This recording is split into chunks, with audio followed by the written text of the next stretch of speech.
Sud Radio, y a pas d'âge. Midi 30, Catherine Bully, David Arthur. Bonjour à tous, bienvenue dans Y a pas d'âge, votre rendez-vous tous les dimanches jusqu'à 12h30 avec comme chaque semaine des sujets qui vous concernent, des conseils, des astuces pour vous faciliter la vie. Et aujourd'hui, Catherine ?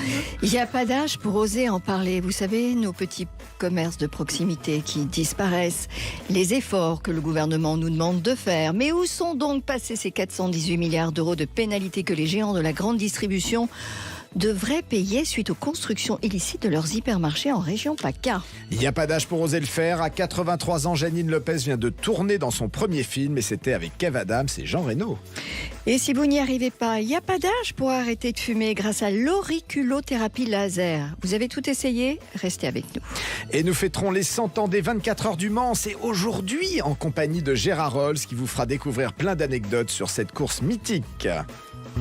Sud Radio, y a pas d'âge. Il n'y a pas d'âge pour en parler. Alors effectivement, vous venez de le dire, Catherine, nous sommes allés chercher une solution pour financer les retraites et aujourd'hui, nous levons le voile sur l'un des plus gros scandales financiers français.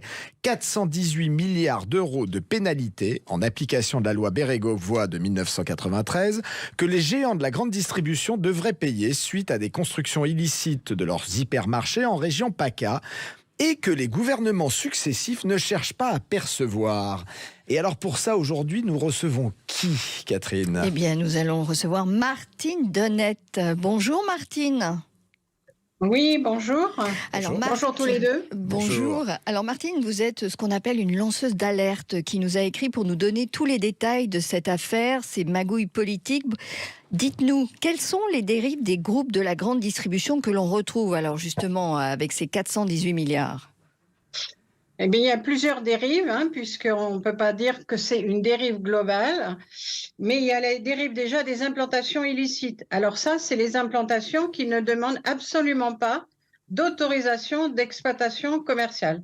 Là, ils travaillent vraiment sans aucune autorisation administrative. Après, vous avez les dérives sur le non-respect des autorisations. C'est-à-dire, ils ont une autorisation, mais ils ne respectent pas la quantité qui a été accordée. Par exemple, à Leclerc-Genet, dans le 69, ils avaient une autorisation de 2500 mètres carrés. Oui. Ben, ils ont fait une autorisation ils ont exploité 4000 mètres carrés. Ou alors, à Carrefour-Châteauneuf-les-Martigues, ils ont une autorisation de 4500 mètres carrés, ils en font 8000. Donc ça, c'est la dérive des dépassements qui ne sont absolument pas contrôlés par les préfets. Après, vous avez les dérives qui ont été faites sur des autorisations qui ont été refusées, enfin des autorisations, des décisions de refus, et même malgré le refus, ils font quand même leurs exploitations. Alors vous avez par exemple Leclerc à Carrefour-Vitrolles, la jardinerie a été refusée, mais ils exploitent 1600 mètres carrés de surface illicite. Après, vous avez les dérives sur les circulaires, nous on les appelle les circulaires scélérates, c'est-à-dire que les députés, les sénateurs votent des lois, mais après vous avez le Bercy qui va faire des circulaires pour justement anéantir l'efficacité de la loi. Et ça ne repasse pas du tout devant l'Assemblée nationale. Et là, les députés et les sénateurs s'en moquent éperdument, puisqu'on leur dénonce, mais ils laissent courir. Après, vous avez les dérives sur le non-respect du droit des sols. C'est-à-dire qu'il y a un plan d'occupation des sols ou un plan local d'urbanisme avec des règles bien précises. Eh bien, c'est pareil, le maire va délivrer un permis de construire, sachant qu'il est en train de violer les règles de son plan d'occupation des sols. Voilà, c'est les dérives que nous avons recensées. Il y a aussi, je crois, sur l'écologie, Martine. Alors, sur l'écologie, on peut en parler, puisque le gros dossier qu'on a eu à faire, c'était le Leclerc de Marignane. Le Leclerc de Marignane, il y avait une zone rouge, c'est-à-dire une zone inondable, où vous avez des pluies torrentielles qui arrivent jusqu'à 7 mètres de hauteur.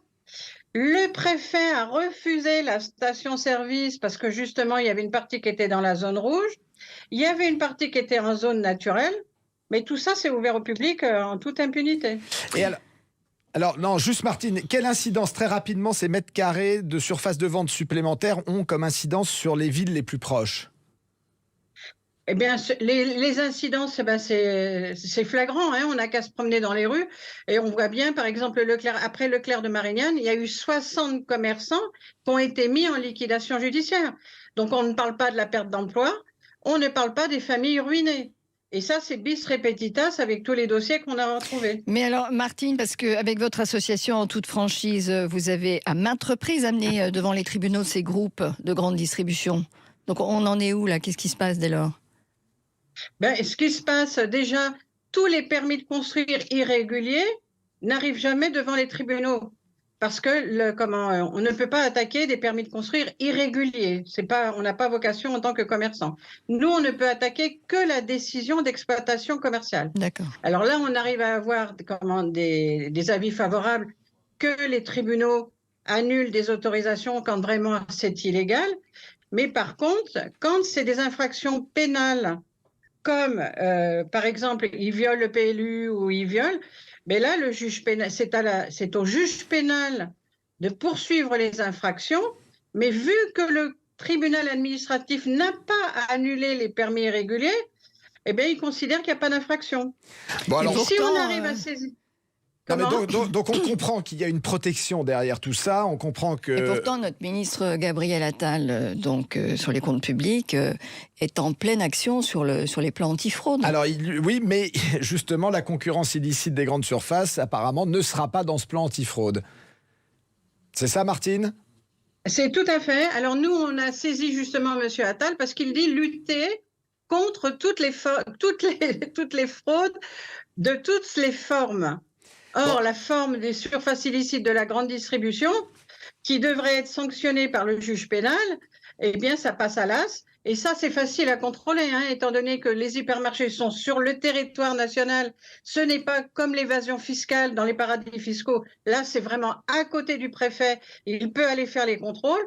Il ne le fait pas. Et quand c'est le procureur qui est saisi, ben, il arrive même, lui, le procureur, à inverser les dates d'achèvement de travaux pour justement classer l'affaire sans suite ou qu'il y ait un non-lieu parce qu'il arrive à recréer une prescription qui n'existe pas. Donc écoutez, on voit bien Martine, que c'est tout un système. Merci Martine Denette. Il faut la réinviter, voilà, Martine, on va vous réinviter, on va reparler de ce sujet. Si vous êtes intéressé par ce que dit Martine, allez voir l'association En toute franchise sur Internet, ils ont un site qui est très bien fait. Et monsieur Bruno Le Maire et monsieur Emmanuel Macron, si vous cherchez de l'argent pour les retraites et pour les personnes âgées ou aussi pour les violences faites aux femmes, il y a 418 milliards qui vous attendent. Donc écoutez-nous et tous derrière Martine. Bonne journée. Bonne journée, Martine. Merci beaucoup. Bonne journée à vous aussi. À bientôt.